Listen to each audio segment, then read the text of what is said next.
kumusta po ang preparation nindo ngayon na paabutan na bagong taon po? In connection po sa ating holiday season, particularly ngayon po parating na yung New Year, ang PNP Pamplona po ay naka-alert para po mag-provide ng security sa ating community. So tayo po ay in-intensify natin yung ating mobile and beat patrolling para masiguro natin na yung ating mga community na lumalabas, bibili ng mga kailangan, preparation para sa kanilang pagsalubong sa New Year ay masiguro natin na secured po at safe po ang ating community. Okay po. Ma'am, sa lado po kang traffic management, ano po ma'am ang ginigibo po kang kapulisan para maging smooth lang po ang kumbaga dalagan kan mga bihikulo motorista digde? Tayo po ay meron po permanent na personnel dyan po along Maharlika Highway, and regular din po yung kinakontak nating checkpoint para ma-remind po yung ating mga motorista ng security naman nila sa kanilang mga pagmamaneho. So yung checkpoint po natin, pag para tayo ng mga vehicles ay kasama na po sa chine-check yung kanilang mga security gear, reminding them na siguraduhin na naka-condition yung kanilang mga sasakyan, and siguraduhin natin na hindi po mabilis yung pagpapatakbo, and other mga security reminders po para safe po sila sa kanilang biyahe. Okay po. Bantay kan kapulisan. Ano po ma'am so major talaga ninda na nakukuha na mga pasiway, so rason kan mga pasiway na mga motorista?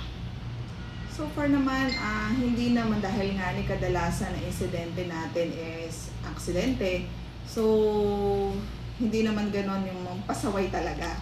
So nangyayari yung mga aksidente natin is because may mga mechanical error, and siguro may pailan-ilan na na-apprehend tayo na nakainom. So with regards to that, ay nire-remind natin sila na kung maaari, huwag nang magmaneho kung sila ay nakainom.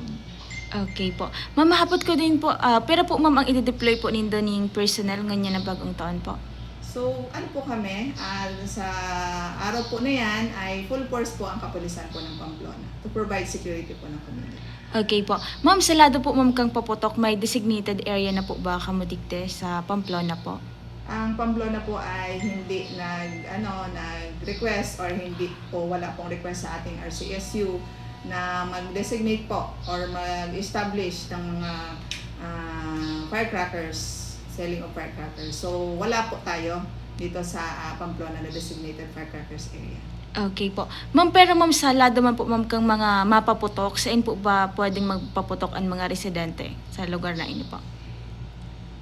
Siguro sa safe na area lang, yung hindi wala sa community, na walang publiko dumadaan, sa mga kanya-kanyang residente, basta siguraduhin po na authorized po yung mga paputok po na gagamitin. Okay po. Mensahe mo na lang po ma'am, pangapudan, ngunyan po ma'am na bagong taon. And even ma'am na baka may isasabi ka pa din po na daig ko din nahapot. Go ahead na po. So tayo po ay nagre-remind ng Pamplona Municipal Police Station sa ating community na dahil po busy ngayon, marami po ang uuwi para magbakasyon sa kanilang bahay, at marami din po ang aalis sa kanilang bahay. So magre-remind po tayo na bago po umalis ng bahay, siguraduhin po na ang lahat po ng mga lock, bintana, pintuan ay nakalock, and wag na lang po mag-post ng mga whereabouts nila para po hindi rin po nasusalisahan po ng ating mga nagte-take advantage po ng mga individual.